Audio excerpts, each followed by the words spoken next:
And we are back. We're going to be hopping into our fourth game here. And in a surprising turn of events, Sean, we see StarTale Life taking the lead in a series that was most certainly being discussed on the internet as in favor of CreatorPrime. It's StarTale Life who says, hey, this CVP is for me to win $16,000 on the line, and there is an $8,000 difference in getting first over second. So still a lot of money, but that's a big deal.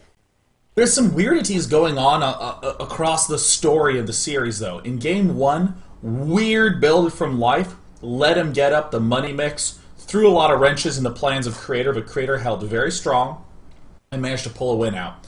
Game 2, we saw a really fast drop, Banelings and Infestors, but that never really came into play. We never really got to see what Life's big goal was. Kind of an odd flub by CreatorPrime. Game number 3, again, it wasn't weird, creative, brilliant timing or play from Life that won. Again, it was this kind of flub from Creator. So I'm curious to see, is Creator going to be playing a little bit more slowly? Is he going to be taking those same risks? And will Life be able to exploit them?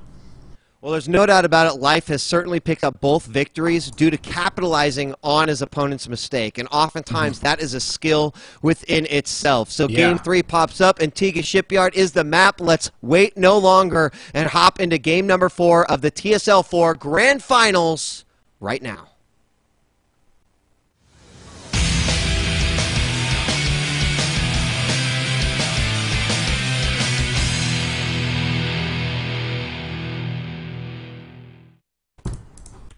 Antigua Shipyard is the map. The players are StarTale Life and CreatorPrime, and this is the 4th game of the TSL4 Grand Finals. We are going to be cross-positioned here, and let's introduce our players in the northwest position as the Blue Zerg. From Team StarTale, it is Life.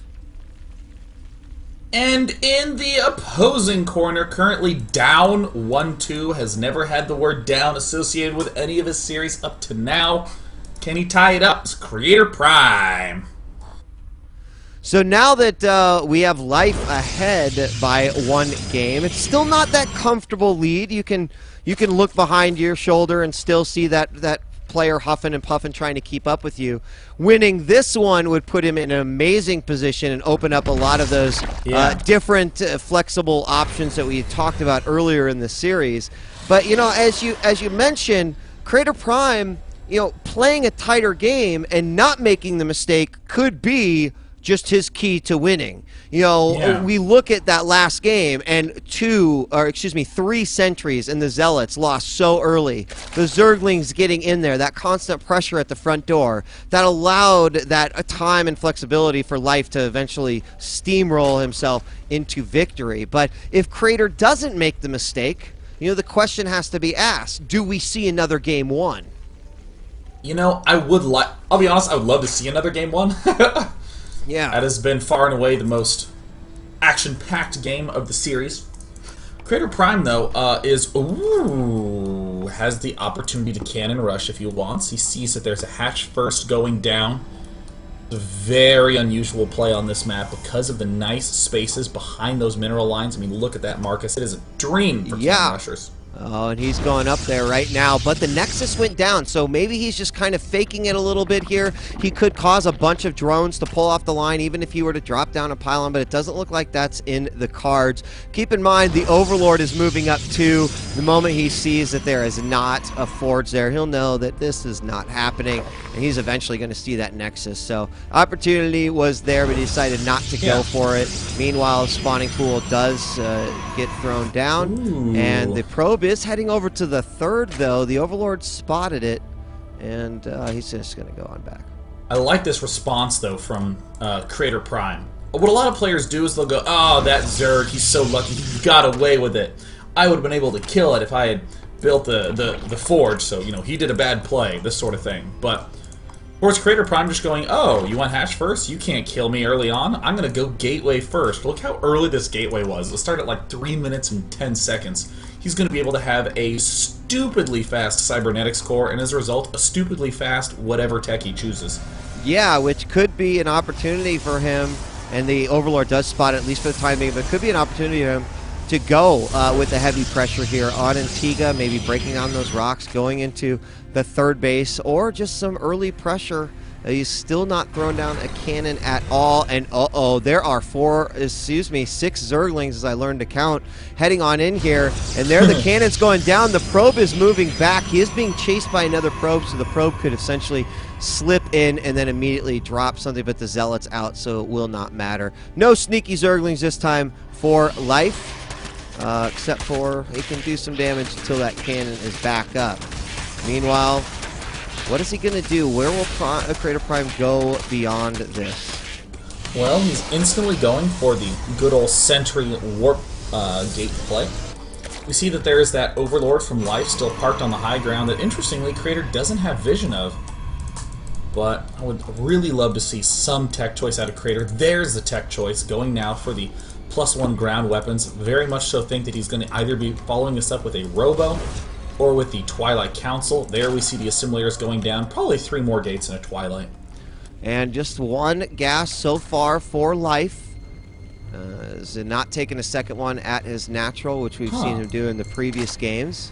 Zergling pokes up yet again, sees that the Forge is working away, and didn't see any Chrono Boosts on any of those buildings. So not sure what Life is thinking at this point, but he's just continuing to pump out the drones. He just started his Zergling speed, and he continues to be off of 1 gas.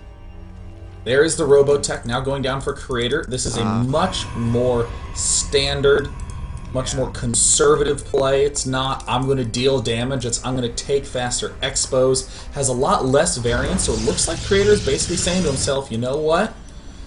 Time to go back to my roots. So would not be surprised at all to see an addition of 3 more gateways and the Twilight Council. This has been his play numerous times in numerous other tournaments. It's kind of how he was playing versus Coca. You know, and based off of what he sees right now, you know, he definitely delayed that gas, that second gas, just by a little bit. His lair's coming up right now, but he must be feeling comfortable. Up to about 50 drones right now as he continues to get more out. There's the Evo Chamber and the Roach Warren. It's right around that 50 supply or so as those additional drones pop out. And these Zerglings still watching that front door. The 2 observers are on their way out. 3 more gateways, and the Twilight Council going down. Starting to see the game form here. Now there's 2 big choices for Creator. He's definitely going to be going for Blink +2, but he can throw down 3 more gateways and just try to barrel down for a victory, or he can start making Immortals and expand. Do think he'll be doing the second one. It would be kind of an error to do that, to do a big push against a player who was able to get away with a hatch first. Life is looking very good for his defense. So far, nothing out of that Robic quite yet, but you are right. There it is, the Immortal popping out, while the third base defenses are getting set up here for Life. Starting to get out, well, let's see, some Roaches, +1 attack, Burrow, and Roach speed all at the same time. The Observer now making his way into the main base of CreatorPrime and spots everything going on, which is pretty much a typical build and what he would expect to see. In fact, anything else probably would be a little scary for him. And now that he's cleared out that Zergling at the third, he's able to move out safely with that army this time, Sean, and plant that third Nexus. Third Nexus going down. We see that there are 2 more gateways that were constructed down at the backside of his base. This is another way of just giving a nod of respect to your opponent. Yeah, I'm pretty sure you could be able to kill me unless I had these extra 2 gateways for backup defense. And we're seeing Life gearing up to do that kind of common 10 to 12 minute timing that Stefano was famous for. Yeah, but with that a second Immortal coming out, can he hold this off? It's in a great position to do so. He's got to be careful about his ramp too. There, 3 force fields go down. He won't kill a majority of it, but he does stop at least temporarily. He's not giving up though. He goes in for a surround around those sentries. None of them get taken out, and those Zerglings are easily dismissed. Now we've got the Roaches getting absolutely destroyed, and a great hold from CreatorPrime. That micro was... that was top-tier micro. That was some Cal-I micro right there, DJ Wheat. Cal-I. Stunning. Fortunately, though, it looks like Life was not committing to that attack. He was just using it as a stepping stone. We already see the pathogen glands incoming, very early pathogen glands. Look at that, Life already knocking down the destructible rocks up at the north end. The question is, what is the next play for CreatorPrime? Honestly, once he gets his expansion up and gets up to that money count of probes, 100% think that he'll be going for the extra 4 gateways and doing a big push around 15-16 minutes. I mean, that based is off the classic creator play, yeah. Yeah, I mean, you mentioned that in game number 1 too, and based off of where he's at, I mean, I just can't agree more. Weapon level 3 almost already done. He throws down those additional gateways, and he's just going to be sitting in such a great position with the economy to support a massive army. There we see the previously known as the gold base being taken for Startail Life, and that with that gold base, of course, comes the I'm going to start to control this middle. And with Lair, I'm assuming that there is infestation pits done and pathogen glands already completed, and he's going to start setting up and saying this middle area is mine. There's the Dark Shrine, another CreatorPrime classic. He's starting to power up Marcus. He's also getting his Warp Prism, a play we've seen him do at every single game thus far. And now as this small little army starts to move forward, this is kind of like a cute tech army. He's going to try to force some more units out, so that way CreatorPrime doesn't have the time to build those extra gateways in there at all. Yeah, I'm a little worried about the amount of Zerglings there are here. I mean, let's take a look at force fields. 4 sentries. There's quite a few force fields. Looks like they might go in through the back.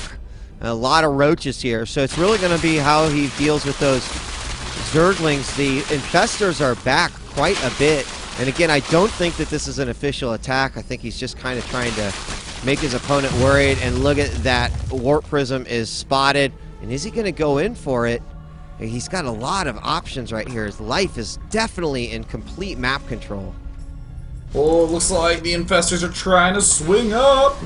Will they get up? Uh-oh, 4 more gateways going down, Marcus. CreatorPrime's powering up, but it looks like he nabs it. Very nice. He's going to try to go in for a warp in. That's not going to work. And there it is. The killing of the Warp Prism. Nice grab. I didn't think he was going to get that. Now we're seeing Dark Templar morphed in. But look at this central army. The DTs are being morphed in, but they're not rushing off to go anywhere. He uses them in his central army composition. This is what makes CreatorPrime so cool to watch. He's actually just biding his time. He's going to be making a big push. Oh, wow. Looks like right about now that his 4 gateways are wrapping up. Normally, he'll try to sync this up to be intentionally right around 15 to 17 minutes.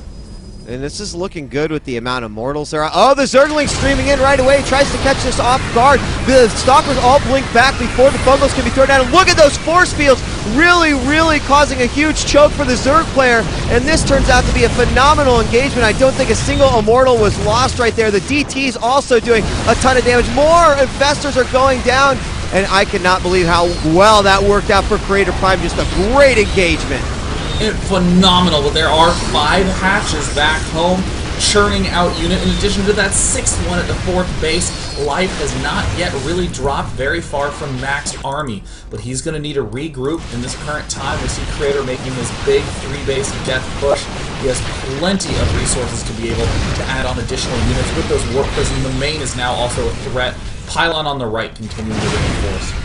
I mean, he pushes forward. We're starting to see the shields regenerate on these Immortals. He's going in yet again. Another blink back. He does leave the Immortals completely exposed, and he may need those, but they're ripping through roaches for the time being. There's just going to be so many Stalkers left over. Great blinks coming out by CreatorPrime, and maybe taking this expansion was a little bit too soon, as now CreatorPrime, having established himself in the middle, is doing so much damage. There we see another blink forward. Overlords are going down. This is just so bad. And there it is. GG! And CreatorPrime. Great push. Oh, yeah. Remarkable. Just a stunningly well-executed push. It's the style that he is well known for. It's that kind of play that makes it just so difficult to know what went wrong as Zerg. How do you change your play to improve? And in the honest truth, you just have to play a slightly different style. You have to be more aggressive. You have to be doing drops or go Mutalisks or be teching up more quickly. If you go for that Ling Roach Infestor into more Ling Roach Infestor, there wasn't even hives done in that game to be able to make use of. Yeah, and you know what? The people of the chat room, those lucky subscribers, they're saying, all right, CreatorPrime is back. He's in this. He's no longer, being looked behind by Life. He's now tied it back up, and we are going on to a 5th game. This is a best of 7, and this is how the TSL4 final should be going down anyway. We're going to take a quick break, and we return Game 5 as one of these players will take the lead yet again. Don't go away.